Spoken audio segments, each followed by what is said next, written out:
Oh, man. Well, that was a doozy. I'm telling you what.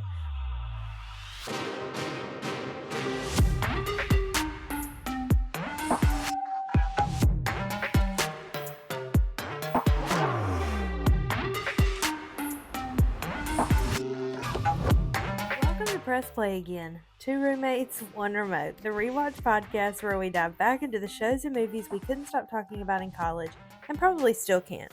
We're your hosts, Anna and Megan, two roommates with one remote ready to laugh, debate, and maybe get a little too nostalgic as we revisit the classics and discover a few new favorites along the way. So grab your popcorn, press play, and hang out with us as we rewind it all, episode by episode, movie by movie. Well, episode 19. There you go. The synopsis for episode 19. In the aftermath of Abby's death, all of Capeside is attempting to whitewash her life. But all the hypocrisy is making Jen angry, knowing that Abby's good life was all a scam. At Abby's funeral, Jen delivers part of the eulogy where she embarrasses Grams by announcing that Abby taught her the falseness of God. Meanwhile, Abby's clueless mother asks Andie to deliver the eulogy after mistakenly thinking that they were friends. Joey is afraid to attend the funeral, which brings back bad memories of her own mother's funeral, while Dawson persuades her to overcome her fears. Also, Gail tells Dawson that she has accepted a job offer as a TV executive in Philadelphia. Yes. Ooh.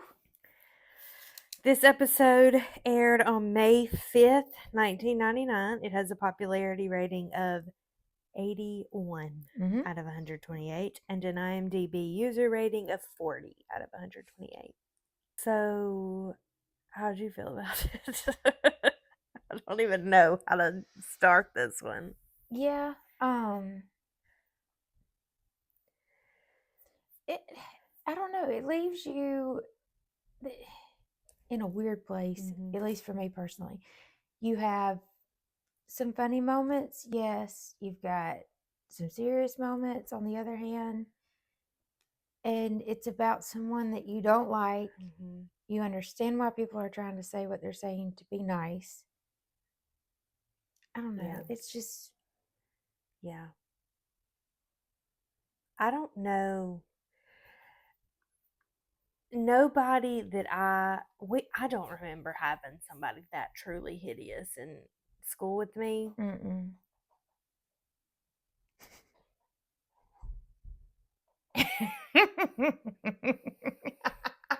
What you gonna do about it? I'm not. I'm just gonna let it play out. If you hear a gnawing in the background, it's the dog chewing his bone, and it just is what it is.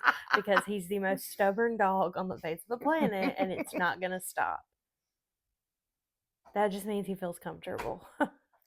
Yeah. So if you hear that, he's chewing his bone. Okay, anyways. So that's life. It's better than the truck going down the road. It is. But I don't know, like, if somebody like Abby Morgan had died when I was in school with them, would I feel obligated to go to the funeral? I don't know.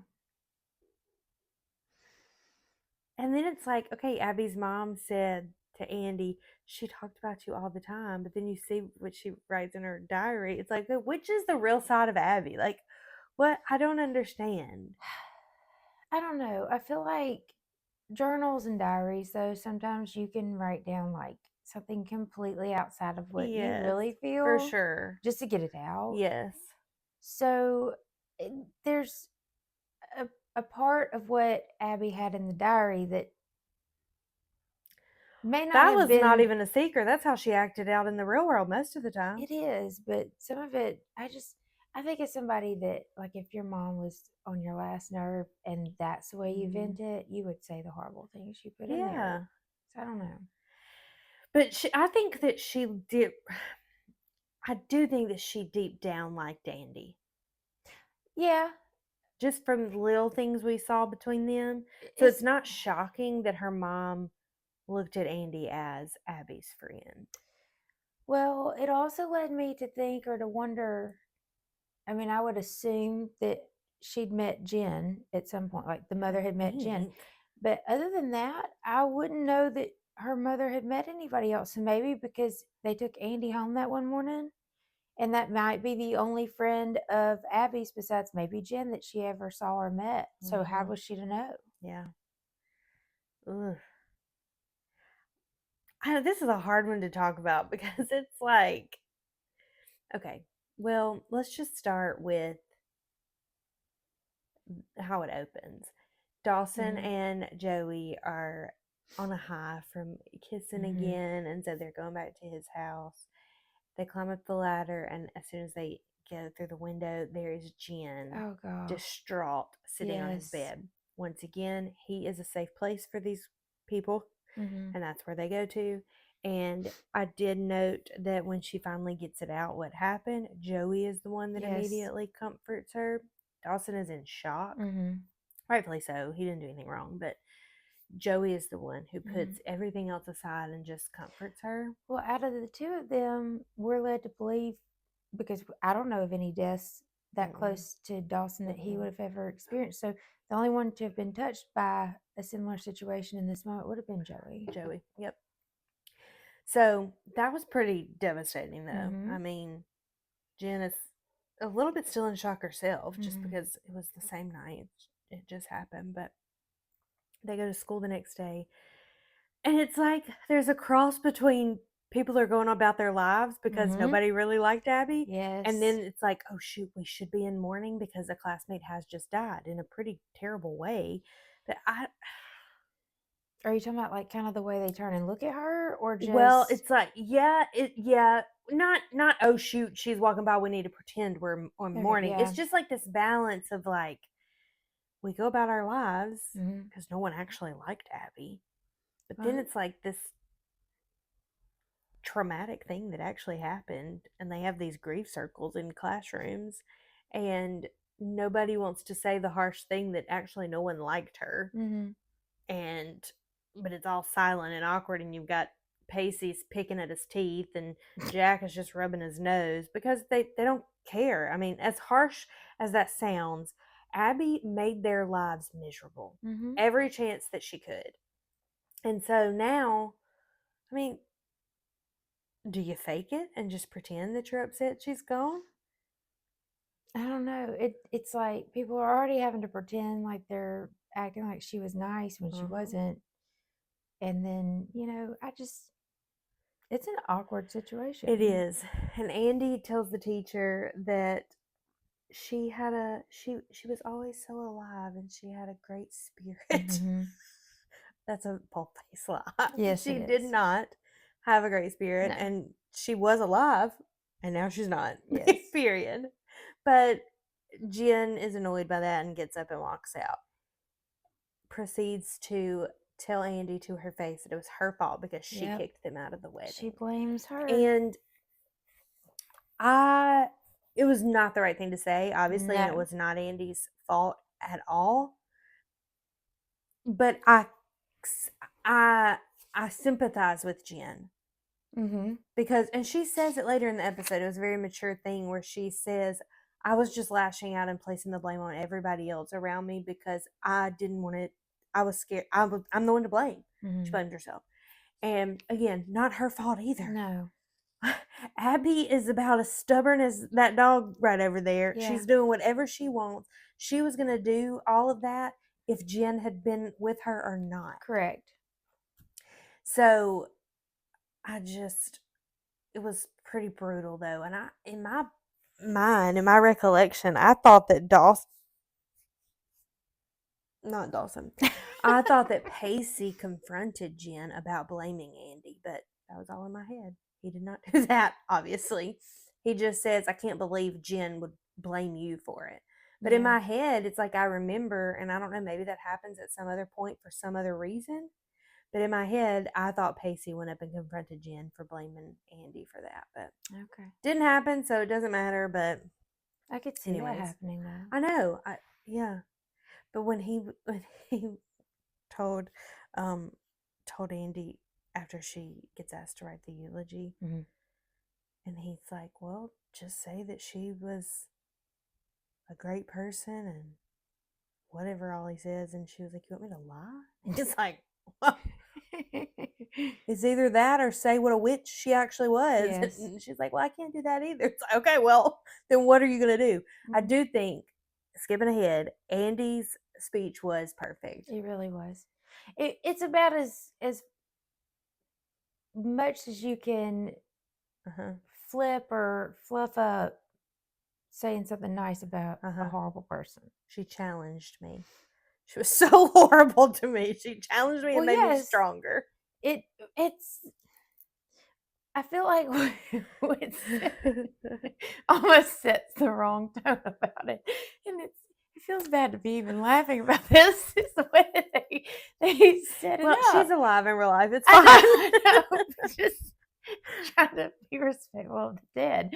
Don't start the whole thing off with there are people who comfort me, and then there are the others. And Abby was one of them. It would have been even better though if she would have said Abby was not that person. I know she essentially was not says one of those.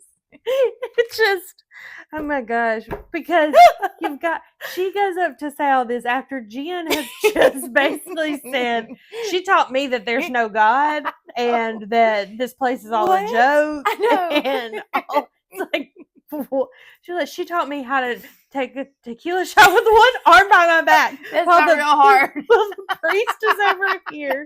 He's like awkward, like, this is my job, and you just said it's not real. And then the mom is boo-hooing because how the dad looks like he could laugh. He looked like that actor looked like he wanted to bust out into laughter right then. That's my girl. I'm proud of her. It's I terrible. don't know. Oh, It was man. hard to take some of that seriously. It was. Oh, when Pacey and Andie went to her house, and he was like, "It's so." Andie said, "I've never seen her house before. It's so pretty." Oh, And yes. he's like, "I know. I thought it would be like a Gothic castle with gargoyles." Yes, that is actually kind of where I Uh-huh. pictured that she came Then from. when Pacey goes to find Dawson, I like that he went to find his best friend because he doesn't know what to do with his crazy girlfriend. He's like, I don't know what to do anymore. But anyways, Dawson was like, what do you say about the girl who rode a broom to school? I know, it's the truth. They're all like balancing, trying to be respectful because she did just die with like, she was truly horrible to us. She was horrible. Like Pacey says, was it Pacey or was it Dawson that said something about we're free of the Wicked Witch of the East. Wicked Witch of the West. We're the Munchkins who now are free from the witch. Yes. It's like, maybe Jack. I don't remember. One of them said it. It was just really funny. I thought it was funny. No, Dawson says it to his mom when he gets home. Yes, I was about to say, I thought it was Dawson. Yeah, Dawson says it. And then his mom tells him that she got a job opportunity from doing that film. With Abby in it. She kicked Abby out. I don't know that Abby ended up in any of it. Oh, good. I forgot about that detail. She kicked her out. There could have been a clip that she kept, but so she gets a job in Philadelphia, and she's going to ask Mitch to move back in so that Dawson doesn't have to be uprooted. Dawson goes to tell him, and Mitch is silent. It's like, just quit being so stubborn and just go tell her that you actually do want to get back together. Well, my thing that bothered me is if he really didn't want her to still be around, even if it's like some twisted thing, like just if he's there, he has to see her, kind of thing going on. He wouldn't, if he really didn't care, he wouldn't care if she was moving. I know. He does. Exactly. He wants to be back with her. He's just so stubborn because it's almost like he's trying to still get even because she cheated on him. Right. I mean, it's annoying. It is. He's playing way too more immature than even Dawson. Like, I don't know. I'm over it. I am too. But to me, one of my favorite parts of it is Joey and her grasping and trying to still deal with her feelings of her mom's death, which I found out was just 3 years ago. Yeah. I know, I know. But when she's looking at the photo album and the dad comes out and he's talking to her about it, and he points out the picture and says, I told her to take that. He said, that's my favorite. I love that dress. I told her to take it back because it was too much money. And so she went and bought two, just in spite of me. I thought to myself, I wish we could know Joey's mom. She would be probably the best addition. Oh, I absolutely. would love if she was in the show. That would The have been fun. feistiness that they talk about that she had, I wish we could know Me Joey's mom too. really bad. But anyways, that's what I thought. But her just dealing with, she hasn't been to a funeral since her mom's funeral, and she doesn't want to go to Abby's, but she does end up going, and she just sits down beside Dawson and just says, hold my hand.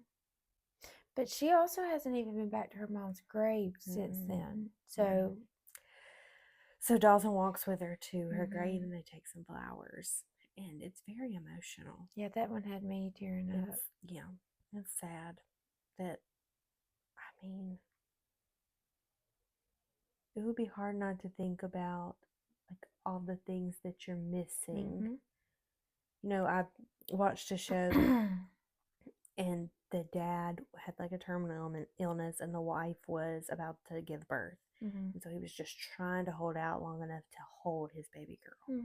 And so he's making all these videos for her that she could watch at different points in her life as she's growing up. And the doctors helped him do a video where he's holding her and they're playing a song, and that's going to be their first dance song at her wedding. So, and there was a conversation where it's like, it's very overwhelming when I think about all the things I'm going to miss. Her wedding, her first day of school, her children, all these things. First heartbreak. But instead, I have to think about all the things that I'm going to get. Like for him, it was literally just a few minutes of holding her. For Joey, it would be very hard as a teenager, especially. I don't know that I could even do it now, to think about all the times that you did have in a positive light instead of thinking about all the things you're going to miss out on. Right. It'll be hard, but it's just that perspective change that really is a running theme through this whole show. It's like a perspective change, but it's really sad. And I'm so grateful, beyond grateful, that I can't relate to her on this level. Yeah. With that particular family member. We've had deaths, but so it's, and she has said before, like when Bessie was having the baby, hearing Bessie's cries, but she has told Dawson that she's mentioned before that she's slowly starting to forget like her laugh, little things like that. And then in this episode, she admits to her dad, it's harder for me to picture her. And that scares Joey because she's still so young. And so the older she gets, those little details are going to start to continue to fade away. That's so sad. It is, but she does still have the pictures and stuff, which, I mean, is why she was sitting there looking at the photo album. But, I mean, I can only imagine. I know, and I don't like to. It's literally my greatest fear. But that's the order of how things should go, is that we have to deal with the loss of a parent rather than them deal with the loss of us. So I know that one day, more than likely, it will happen where I have to deal with it. So glad it didn't happen as a teenager. Oh, absolutely. So, anyways, Dawson being the supportive friend / boyfriend, because I have to throw the friend in there just because he knew her mom too when they were young, and so friend. He was supportive though, and he stood back and he just waited and let her have a moment, but then he went. That's so hard to me. It's like knowing when to give space and when to show comfort, because I don't want to be overbearing, but I want you to know like I'm here. So that's hard, but I think that he did a good job. I really do. Yep. I feel like he looked very handsome back there. He did. We have the same thoughts these days with Well, he him. just I like thought the same.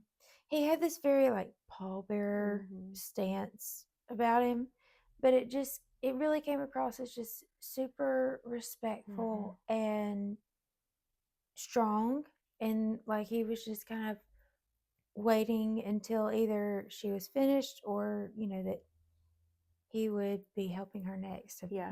However she And you know needed that. what? He has not told anybody else about his mom's job opportunity. Mm-mm. He is really learning how to read the room Yeah, and he's know when to. growing up a little bit. He is. Way to He's go, only mentioned Dawson. it to his dad. He didn't even say anything to Pacey when Pacey was in there talking about there's so much going on. I don't know how to help her. I don't know what to do. Mm-hmm. And Dawson says, I know the feeling, but he doesn't elaborate. He doesn't make it about himself. Mm-mm. And he normally does. I know he's grown up. He a little hasn't bit. brought it up to anybody, and I really like that. Mm-hmm. Look at him. I know it. Speaking of looking cute, Pacey and his suit. Yes. That gray suit, it looked good. Mm-hmm. I He love looked him. handsome. He did. Mm-hmm. Oh my. There was some shots though of him in the church at the funeral though that made him look so baby faced. I don't know why it just caught me off guard because all the other shots it feels like he looks so grown. Like the shot of him and Andie, and he's got that coat on. Uh-huh. I mean, especially like from the back, the way he was sitting with his stance and stuff. I don't know. It just, if I was coming up from behind him, I wouldn't have expected him to be, a 16-year-old kid. Looked like a whole grown man sitting there. A snack. Yeah. He was an adult. I can say that. Mm-hmm. Joshua Jackson, not Pacey. Mm-hmm. Okay, that might be weird. Anyways, I love him. I know. He is. That is why he's in my first draft of the boy draft. I know that. Forever and always. Mm-hmm. Anyways, what else? Oh, Graham's kicked Jen out. Oh my God. Oh my gosh. Graham's kicked Jen out. Told her she's got to find somewhere else to live. Yep. Where is she gonna go? I don't. You don't remember? I have a couple of thoughts, but I can't remember for sure. Yeah. I'll Where do you find out. think? I don't know that I want to put it out there. Okay. Because I know it's not next door. Yeah. And I don't think that she would move in with Joey. So it's like, questionably, does she move in with Andie and Jack? Because that was my first thought. I was like, well, that would make sense. Or at least be the first fit. But at the same time, it's like they weren't living there when their brother Tim died. So it's not like they were guaranteed an extra bedroom. That house is huge, though. It is, but they could have a major playroom somewhere and 2 bedrooms. You They're know what I mean? teenagers when they moved in. I know. A playroom? Okay, whatever. I'm just trying to say there may not be 3 bedrooms up there. Could be a big common area instead of a playroom. Okay. Yeah. Anyway. Yeah. Uh-huh. But I think that what? Nothing. Go ahead. What? Nothing. I think my first thought was that maybe she moves in with them. Yeah. Yeah. That's major. That is a big deal. But Graham's is trying to teach her a lesson. Graham's is very hurt by what she said at the funeral. But I don't blame her. No, I don't either. She's embarrassed. She was hurt. Very upset. But Jen knows, based off of her conversation with Andie, where she apologizes to Andie for placing the blame on her. She knows that she's upset Grams and she's hurt her and she's lashed out at her. Now it's like, how do we walk this back, though? Because Grams kind of feels like she did you catch what she even called her grandma? Yes. That was. Yes. I don't know if it was like weird or if it was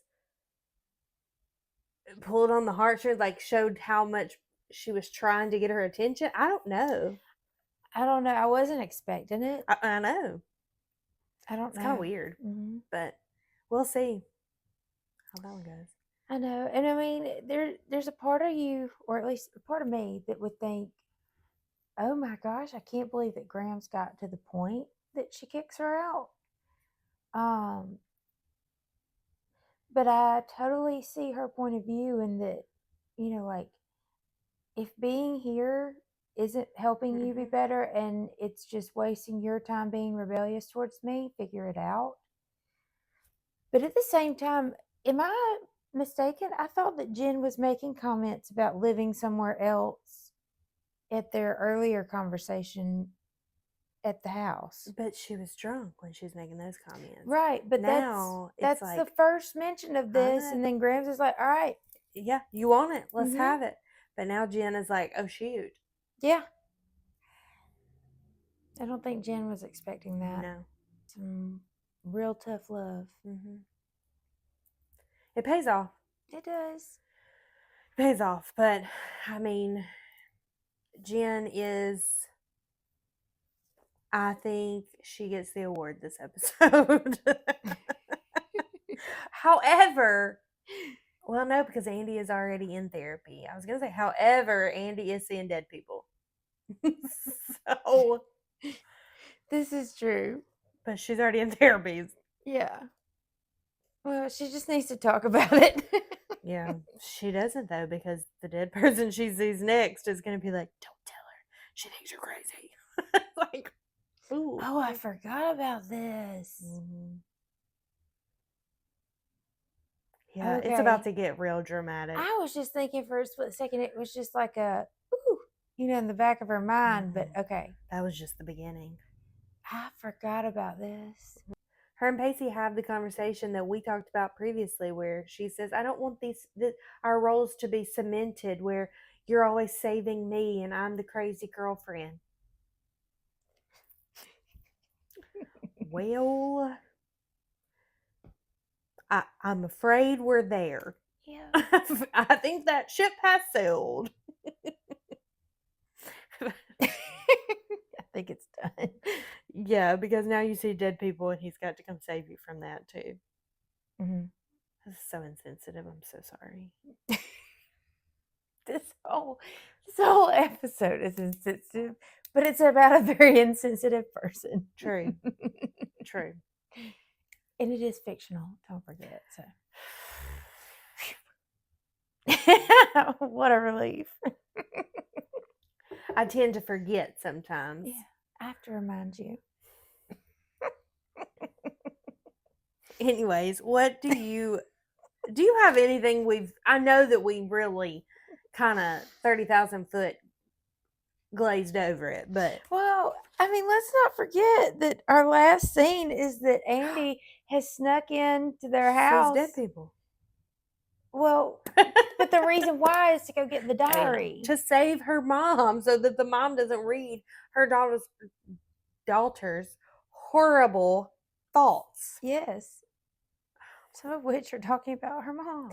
Did you notice when she read the part about herself, Andie, she was like, the new girl, Andie? Mm-hmm. Her voice went up a notch. And then she was like, it's such a psycho. Yes. It's funny. She was excited to read about herself. And then, what? And that boyfriend of hers. He's like, no. Nope. No. It was funny when she read the one about Jen and she was like, oh, she must have been having a bad day. Yes. He's like, yeah. And what's the next one? And then he says, she's had another bad day. Another bad day? Yeah, it was funny. We haven't mentioned the little funny conversation between Jack and Joey. That Jack starts thinking back and he's like, when Abby and I kissed, that there's a chance that I could have been the last person she kissed. And Joey says, well, then at least she went out with a bang. And they think that is the funniest thing ever because he's gay.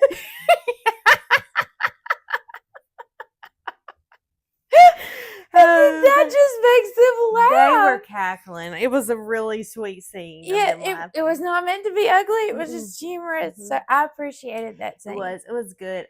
Their friendship is really great. I like because it. he asked before at the beginning of that scene. He's kind of sidling up to her like, "What's going on with you and Dawson?" And she just says, I have a lot going on. Things are fine. But then he does stop and say, how are you with everything? Right. He is a good friend. He is. I love it. I want to be it. friends with Jack. This Jack. Yeah. I feel that. What would you rate it? I think I'm going with a 6. Okay. So a little better than the last, but She's dead? no, just like I don't know. I really appreciated this scene with Jack and Joey. Okay. That made me laugh. And I did appreciate the emotion with Joey going back to her mom's grave. That moment kind of spoke to me. So instead of just a flat 5, I had to give it a point. So I made it a 6. Yeah, okay. I'm giving it a 6. Yeah. Wait, what did I give the last one? An 8? Yeah. Okay. A 6. Yeah. 6. Now my MVP, I think that I could give it. Try to steer away from only giving him to Pacey. I haven't given him one in a while, though, honestly. No, you haven't. But I really just think that him trying to be supportive and trying to be like, just don't do it. I'll do it for you. Just say no. You say you're too upset. No, I don't want to give him my VIP. Oh, what do I want to give? You, if you know yours, you go ahead. I'm still thinking. Actually, I think I'm going to have to give mine to Dawson. 2 in a row. Yeah. Isn't that weird? Mm-hmm. Kind of tasted a little funny coming out of my mouth. I'm telling you, we are Team Dawson these days. Well, he's just hit a good snag. But mainly for his way of supporting Joey. Yeah. Especially in such a tender scene. Yeah. Okay. Yeah. I agree with that. I'll tell you my backup. Jack and Joey? No, that's not good enough for MVP. Probably it could have gone to Andie for just finding the best way to say.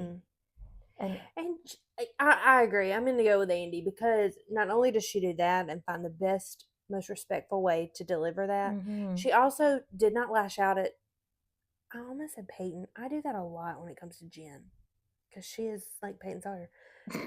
She doesn't lash out or hold a grudge against Jen. She goes to check on her when she sees her sitting alone. And she just is comforting and just listening. And she tries to even tell her it's not your fault. No. So I do think that, yes, she admits she's a people pleaser, but she also just has a soft spot for people and cares. And she knows what it's like to lose somebody very close to you. And no, Abby was not Jen's sister. No, but Jen watched it happen, jumped in the water, tried to save her, and literally watched her die because she saw her struggling and could not help her. But Andie knows what that's like to be a witness to it because she was in the car when her brother died. Absolutely. So I just think that gives her a completely different, well, I thought compassionate about that perspective through most of the episode. So yeah, my gosh, these names. Andie is the MVP. Yeah. Okay. I need to save for Pacey because he's going to get it for the next few, I feel like, as if I'm remembering the scenes correctly. Oh, yes. We only have one thing left on our wheel this time around before we refill it. Oh, yes. And it is, would this be a text? Oh, Lord. From this episode, what would be a text today? This is going to sound bad. Gail got this new job offer where that she's going to Philadelphia. Text Mitch or Dawson? Text it could have been from Dawson to Mitch. Yeah. Mom's moving. Yeah. Need you to take care of me, please. Yes. Actually, Dawson would be taking care of him. Correct.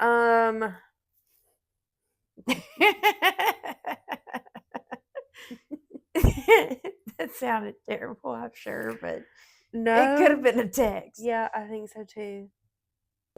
I don't know. I mean, I think that the conversation between Joey and Jack could have been a text message thread, but it was way funnier in person. It was funny in person. They worked together, but I could see it just being a back and forth thing. Yeah. I was thinking about it the other day. Oh, I know what. Pacey and Dawson. Pacey went to Dawson's house. Gail had to tell him, no, he's at the school working on his movie. Pacey goes to the school. That all could of have that been a could have been a text. text. All of that. What's up, bro? I know. Well, I'm just headed to my movie watching Abby's last scenes over and over and over. Man, I'm going through it too. I don't know. I know. It could have been a whole. That could have been a whole thing, text thread. A whole thing. Yeah. I agree. Okay, well, we're gonna see the lingering effects of Abby Morgan, rest in peace. But for now, this episode we can close the casket on it. I mean, it's time. And that's a wrap on today's episode. If you loved hanging out with us, make sure you like and subscribe on YouTube, where you can watch this full video, and follow us on Spotify so you never miss a rewatch. You can also find us on Instagram and TikTok for clips, behind-the-scenes moments, and all the nostalgia your heart can handle. Leave us a comment, rate the show, share the episode with a fellow roomie. It truly helps more than you know, and we love hearing from you. We'll be back every Tuesday and Thursday with more laughs, more nostalgia, and of course, more rewatches. Until then, keep the remote close, the memories closer, and always be kind. Rewind and press play again. Bye, roomies. Bye. I feel like we laughed through that a lot more than we should have. I know, I was thinking the same thing. Oh. Roll the credits. Press play again. 2 roommates, 1 remote is fully DIY. Editing, us. Producing, also us. Recording, yep, still us. Posting it everywhere, shockingly, us again. 2 roommates, 1 remote, 0 team. So please clap accordingly. Thank you very much.